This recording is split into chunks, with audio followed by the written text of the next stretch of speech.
projeter ce soir un film qui s'appelle Tuez-les tous, qui montre d'une part l'historique et les mécanismes qui ont permis la mise en place du génocide depuis l'époque coloniale, avec l'imposition des idées racistes en vogue en Europe, qui ont été implantées au Rwanda, jusqu'aux années 90, la présence de la France, les livraisons d'armes, le soutien diplomatique au gouvernement génocidaire.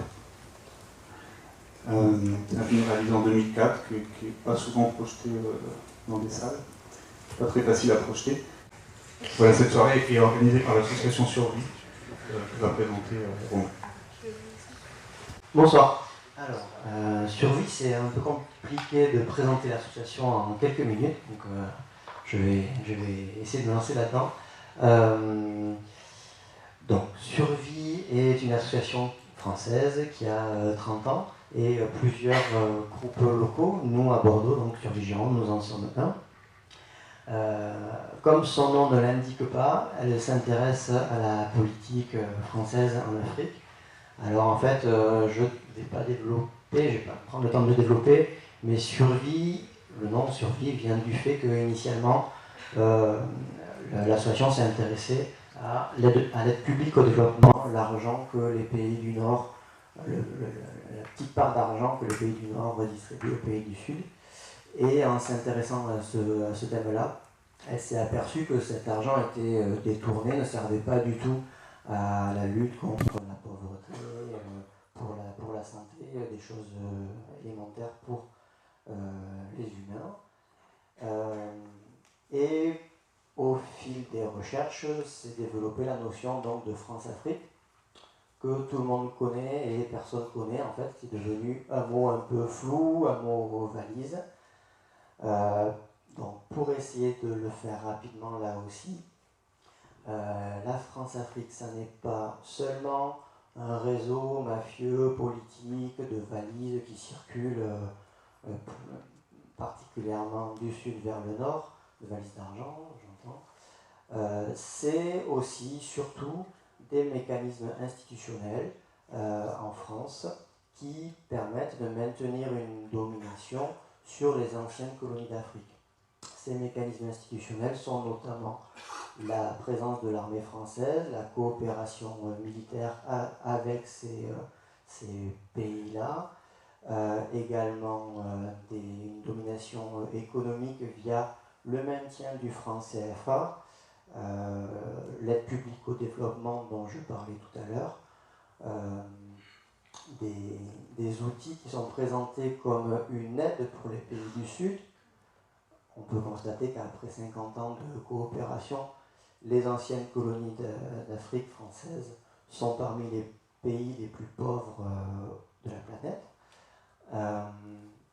Et un dernier outil, le soutien diplomatique, c'est-à-dire ne pas critiquer la mise en place, le maintien d'une dictature, les élections frauduleuses, mais soutenir au pire par un silence, au mieux en invitant à l'Élysée les dictateurs de ces pays-là, comme le Cameroun, le Congo-Brazzaville, le Tchad, le Burkina Faso de Compaoré jusqu'à il n'y a pas très longtemps, etc.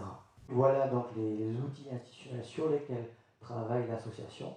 Donc l'association ne reçoit aucune aide financière, elle vit des dons, des adhésions et de ses ventes, puisqu'elle produit de la documentation, un mensuel, des bouquins, comme il y a derrière moi. Et puis voilà, son principal objectif est d'informer et d'interpeller les citoyens, les élus, pour un changement assez radical de la politique française en Afrique. Parmi ces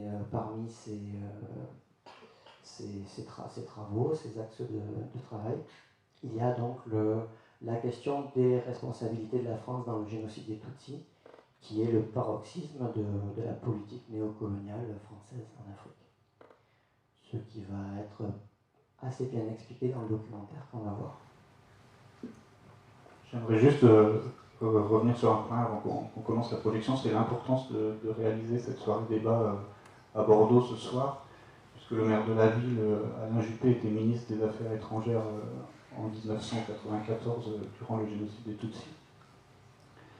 Le soutien français, la collaboration, c'est pas juste un silence, hein, c'est des livraisons d'armes pendant un génocide en connaissance de cause. C'est un soutien diplomatique et une opposition systématique au mouvement qui s'opposait aux génocidaires sur place, comme vous allez le voir dans le film.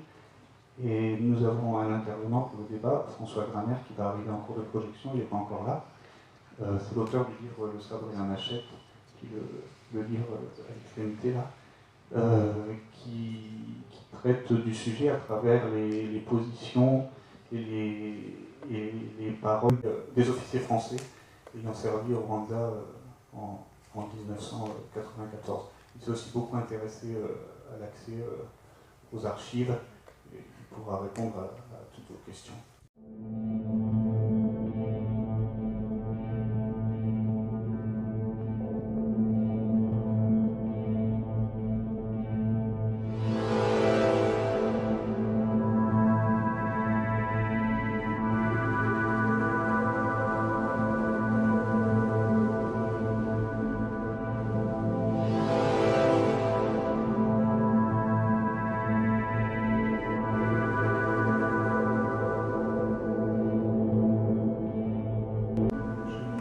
Une seconde pour saluer une personne qui n'est pas là, c'est Adélaïde Mukantabana qui avait envisagé de venir et qui a eu un empêchement, qui a rescapé du génocide, qui milite pour la mémoire des victimes du génocide des Tutsis ici à Bordeaux, précisément avec, auteur du livre L'innommé, et qui est président de l'association Cori. Je te laisse la parole, François. Merci, c'est pas très facile de prendre la parole après un film comme ça. Je vous remercie beaucoup d'être venus et d'avoir fait cet effort. Et je vais essayer d'être très court pour vous laisser parler et poser des questions. Je vais juste faire un petit point sur l'actualité. En France, actuellement, où est-ce qu'on en est? On est dans une période de durcissement au niveau de l'État français qui se manifeste sur plusieurs points. Sur le plan de la justice, de la politique, de l'accès aux archives, et je pourrais développer tout ça si vous avez des questions. Mais je voudrais rappeler qu'il y a quand même un certain nombre de gens qui se battent en France. Survie en fait partie, pas les seuls, il y a beaucoup d'associations, et qui se battent sur différents plans. Et ça passe par la justice, et c'est un gros effort qui est fourni. Tout d'abord, sur les Rwandais réfugiés en France, la France est un pays qui est l'un des pays qui accueille le plus de personnes suspectées d'être des génocidaires, de Rwandais. Et il y a actuellement une trentaine de plaintes en France contre des gens résidant en France, portées en particulier par le collectif des partis civils pour le Rwanda, qui pousse la justice, parce que sinon la justice n'aurait rien fait. Et 20 ans après, il y a eu le premier procès de Pascal Sylvie Cambois, qui a été condamné, qui a fait appel, qui est en appel maintenant. Donc, en ce moment, il y a un procès. On a parlé pas mal de son premier procès en appel, il y a très peu de résonance dans les médias, mais actuellement, il y a un procès en cours. Et il y en a eu un autre cet été, de deux bourgmestres, c'est-à-dire des maires. Voilà, donc tout le reste, c'est des plaintes qui sont encore en attente et qui seront jugées longtemps après les faits.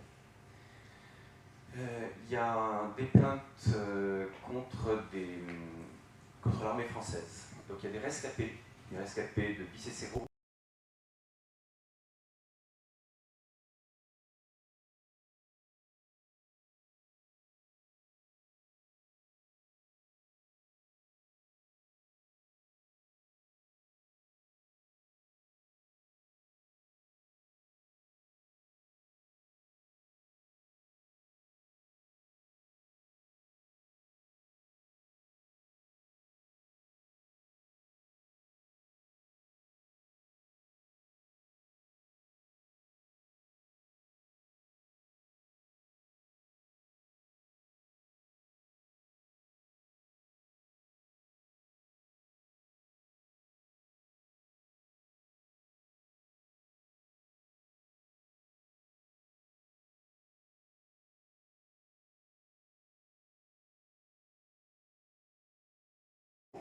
des rescapés de Murambi qui ont porté plainte contre l'armée française pour complicité de génocide et mauvais traitement. Il y a des rescapés femmes qui ont porté plainte pour viol. Et Survie suit l'une de ces plaintes, celle des rescapés de Bicicero et de Murambi, qui est un très gros dossier qui implique un certain nombre d'officiers de supérieurs de l'armée française. Ensuite, Survie a aussi poussé des plaintes contre le capitaine Baril, et c'est le fait qu'il ait signé un contrat en plein génocide, un contrat d'armement et de formation de militaires avec le gouvernement du génocide, avec le Premier ministre, et un contrat baptisé Insecticide, qui est une référence directe aux attaques contre les Tutsis baptisés Cancrela. Il y a une plainte aussi pour les livraisons d'armes que la France a fait avant et pendant le génocide au gouvernement génocidaire. Voilà, ça c'est les plaintes que soutient Survie, et il y en a encore,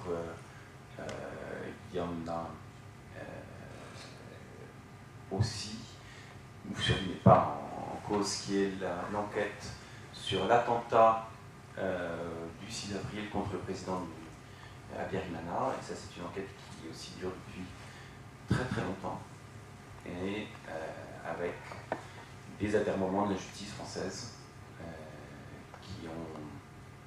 qui là aussi posent beaucoup de questions.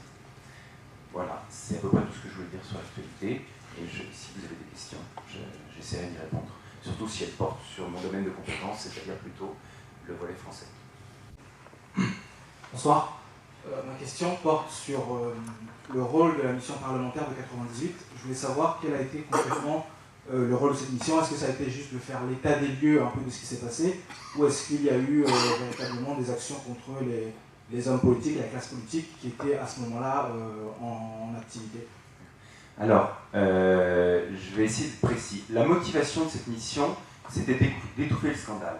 C'est-à-dire qu'il y a eu un seul moment vraiment, depuis 22 ans, où quelqu'un a réussi à faire bouger l'opinion et à vraiment faire un très gros scandale, c'est Patrick de Saint-Exupéry, quand il a sorti sa série de 5 articles dans le Figaro sur les différents aspects du rôle de la France. Ça a eu un très très gros impact. Il se trouve que c'était pour le 100e anniversaire du Vacus de Zola. Et là, ça n'a pas été possible d'étouffer, et donc la mission parlementaire avait un peu comme rôle d'essayer d'étouffer ça. C'était pas une vraie commission d'enquête, c'était juste une mission d'information. Et Quiles avait vraiment un rôle très précis d'essayer d'étouffer. Maintenant, en fait, elle a quand même fait beaucoup d'auditions, elle a déclassifié beaucoup de documents, elle en a publié beaucoup d'autres. Il y a eu un très gros travail à faire. Il y avait dans cette mission d'information quelques députés qui étaient plus aussi que les autres. Et donc, au total, c'est devenu quand même une mine pour les chercheurs donc c'était en 98, donc c'était bientôt 20 ans. C'est une mine, et ça a permis de servir de point de départ à beaucoup de recherches. Simplement, ce qu'il y a eu, c'est que le rapport lui-même est très très en deçà de ce que les documents publiés par la même mission montrent. C'est-à-dire que si vous lisez les documents et que vous lisez le rapport, vous voyez un très très gros décalage de ton. Et ensuite, quand vous lisez le rapport et que vous lisez la conclusion, qu'est-ce qu'en général, dans un gros rapport, tout le monde ne lit que la conclusion, il y a encore un très très gros décalage. C'est-à-dire la conclusion, et c'était là-dessus que Quiles a mis tous ses efforts, dit oui, la France a fait quelques erreurs, point final. Mais tout le reste du travail montre très bien, met en évidence énormément de choses, en particulier sur les modes de prise de décision à l'intérieur de l'État français et sur les types de choses qui ont été faites. Une autre chose qui est intéressante, c'est les non-dits dans la mission. Quand on voit qu'ils ont auditionné des gens à huis clos et qu'il n'y a pas de retranscription dans le rapport, là on voit qu'il y a des choses à creuser de ce point de vue. Bonsoir, merci beaucoup pour toutes ces précisions. J'aurais juste une petite question. Justement, vous parliez sur la commission parlementaire, vous parliez de mise en lumière des prises de décision, du mode de prise de décision pendant tout le génocide. Est-ce que vous pouvez apporter un peu plus de précision sur qui a été reconnu, comment ça se passe exactement? Alors, merci. oui, je vais essayer, sachant qu'il manque encore des pièces du puzzle, mais oui, on commence maintenant à avoir une vision assez claire de comment les choses se passaient. L'intervention française a commencé en 90, et le génocide en 94. 90, vous avez Mitterrand qui décide tout seul. C'est une organisation très très pyramidale. Mitterrand qui décide quasiment tout seul de la politique africaine et de la politique militaire. Donc là, on est dans la politique africaine militaire, c'est quasiment que lui. Il a quelques relais autour de lui, l'amiral Langsade, il a, au niveau les ministres jouent quasiment aucun rôle. Le Premier ministre dit qu'il apprend l'intervention française par la presse. Hein, donc c'est vraiment très très Élysée, et Langsade qui est son conseiller à l'Élysée. Et puis, il y a aussi la mission de coopération à l'époque, c'est-à-dire le ministère de la coopération, qui est l'ancien ministère des colonies, qui gérait à l'époque toute la partie affaires étrangères, Afrique. C'est-à-dire que l'Afrique était séparée du reste du ministère des Affaires étrangères. Hein. Donc il faut bien voir que là, il y avait les militaires, ce ministère gérait tous les coopérants militaires en Afrique. Et là, on avait un général qui n'était pas spécialement docile, qui d'ailleurs a témoigné devant la mission parlementaire, il a dit des choses très intéressantes. Et il dit par exemple que les Français ont contribué à ficher les Tutsis, à informatiser les fichiers des Tutsis. Il dit que les Français ont outrepassé leur mission en soutenant l'armée rwandaise alors qu'ils étaient censés faire juste de la formation, etc. Et ce général-là a été limogé. Et on arrive progressivement à une organisation très différente en 1994. En 1994, là vous avez une cohabitation entre Mitterrand et Balladur, qui dure depuis déjà 1 an. Vous avez une reprise en main des militaires qui n'étaient pas spécialement dans la ligne mitterrandienne. Et au moment des décisions importantes, 93-94, vous avez beaucoup de choses qui tournent autour de l'amiral Langsade, chef d'état-major de l'armée, qui là a réorganisé l'armée autour de lui. Vous avez le général Queneau qu'on voit dans le film, qui est donc le conseiller militaire de Mitterrand à ce moment-là. Le général Huchon, qui est un de leurs proches et qui a remplacé à la mission de coopération le général Barret. Donc on a ce trio de militaires qui est très important. Parmi les politiques, alors on est à Bordeaux et la question importante c'est Juppé. Juppé a des responsabilités. Il fait partie des gens qui soutiennent Mitterrand, qui soutiennent la ligne mitterrandienne au sein de la cohabitation. On a du mal à cerner exactement sa part dans les prises de décision. Par contre, on a 2 choses qui le concernent, qui sont le fait que son ministère a accueilli le gouvernement génocidaire le 27 avril. Il y a donc 2 représentants du gouvernement qui essaient de se faire recevoir et légitimer dans diverses capitales, et toutes les capitales refusent, sauf en France, et le Quai d'Orsay les reçoit, l'Élysée aussi. Alors c'est pas Juppé en personne, mais c'est quelqu'un du Quai d'Orsay. Donc ça, c'était important pour la légitimation de ce gouvernement, et de façon plus générale, l'action de l'ambassadeur de France, y compris pour la formation du gouvernement génocidaire. Donc les subordonnés de Juppé ont joué un rôle important à ce moment-là. L'autre chose où Juppé a joué un rôle, c'est sur l'aspect reconnaissance du génocide, du mot génocide d'abord, et le fait qu'il retourne sa veste peu de temps après en parlant des génocides. Et ce qui est dans la formation du négationnisme d'État en France, la thèse des doubles génocides a fait partie de cette construction d'État qu'on a en face de nous.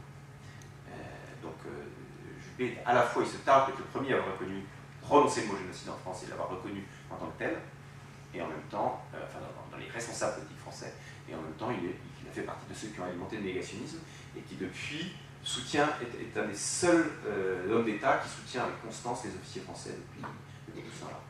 L'autre personne, c'est Védrine, et là, on voit Védrine, son rôle est difficile à cerner dans la mesure où il est secrétaire de Mitterrand, et un secrétaire n'est pas un décideur a priori, et c'est difficile de savoir quel conseil il a pu donner ou quelle intervention il a pu avoir, et c'est pour ça que le combat sur les archives est important, parce que là, les archives de Védrine, c'est l'enjeu d'une des questions sur l'ouverture des archives, et donc on ne désespère pas de les avoir, hein, même si on a beaucoup d'obstacles en face de nous. Ça permettrait de savoir quel est son rôle à lui. Il y a une chose qui est certaine, c'est que depuis le génocide, c'est le gardien de l'orthodoxie mitterrandienne, c'est celui qui se bat pour faire triompher la thèse de Mitterrand à faire le mieux possible, etc. Donc on ne sait pas si, en faisant ça, il essaie de défendre sa peau et sa propre responsabilité, ou s'il est juste le gardien de la mémoire de Mitterrand. Bonjour. J'ai été un petit peu gêné au cours du film par le fait qu'on voyait les Hutus massacrer les Tutsis, et ça s'est passé comme ça. Mais pourtant, j'ai visité le Rwanda cet été, et des Hutus qui sont morts, il y en a eu aussi beaucoup, parce que c'était en fait beaucoup la cohue. Et ça, voilà, c'est une des choses qui m'a un peu gêné. De même, voir Paul Kagame comme ça, on a l'impression qu'il est démocratique, et quand on va au Rwanda, on ne peut pas parler de lui n'importe comment. Et voilà, c'est des aspects, enfin, je crois pas que je suis un négationniste, ce génocide a eu lieu. Pour autant, il y a eu aussi des sales choses un peu partout. Alors, mon domaine de compétence, comme j'ai dit, c'est l'intervention française. Je travaille sur le volet français de cette intervention, mais je peux donner quelques éléments à ça. Il y a ce qui fait le génocide. La nature du génocide, c'est pas les chiffres, c'est la volonté d'extermination d'un groupe en tant que tel. Ce qui s'est passé au Rwanda à partir d'avril 1994 et qui a été préparé avant, c'est la volonté d'exterminer le groupe des Tutsis en tant que tel. Il y a eu beaucoup d'autres morts, il y a eu des Hutus tués par les Hutus, en particulier ceux qui essaient de s'opposer au génocide, qui ne voulaient pas participer, il y en a beaucoup qui ont été tués. Il y a des Hutus qui ont été tués par le FDR au cours de la guerre civile, mais du point de vue de la nature, un crime de génocide n'est pas la même chose qu'un crime de guerre ou qu'un assassinat, d'un coup d'État. Tout ça, ce sont des actes différents. Le génocide est le crime qui, au niveau international, n'est pas prescrit. Il peut être poursuivi sans limitation de date. Et celui pour lequel on travaille en France, c'est-à-dire la partie « qu'est-ce que la France a fait ?» La France a fait de la complicité de génocide au sens très précis qu'elle a soutenu en connaissance de cause les gens qui perpétraient un génocide et que leur soutien a eu une conséquence sur le crime. En ce sens-là, il peut y avoir d'autres crimes, il y en a eu d'autres, beaucoup, mais là, on travaille sur une question très précise, c'est la complicité de génocide de la France. Est-ce que je réponds à votre question ou pas? Oui. Voilà. Après, la nature du régime de Paul Kagame ne joue absolument pas sur le fait qu'en 1994, la France a soutenu un régime génocidaire en connaissance de cause pour la raison qu'elle voulait s'assurer un régime ennemi. Et là aussi, je précise, nous n'avons aucune preuve que la France, que des responsables français aient eu une intention génocidaire eux-mêmes. Pour l'instant, moi je n'ai aucun élément permettant de dire que telle ou telle personne a eu l'intention d'exterminer les Tutsis en tant que telle. Mais la notion de complicité de génocide n'a pas besoin de ça. On peut être poursuivi pour complicité de génocide, même si soi-même on n'a pas l'intention d'être génocidaire. Et il y a la jurisprudence de Japon pour ça.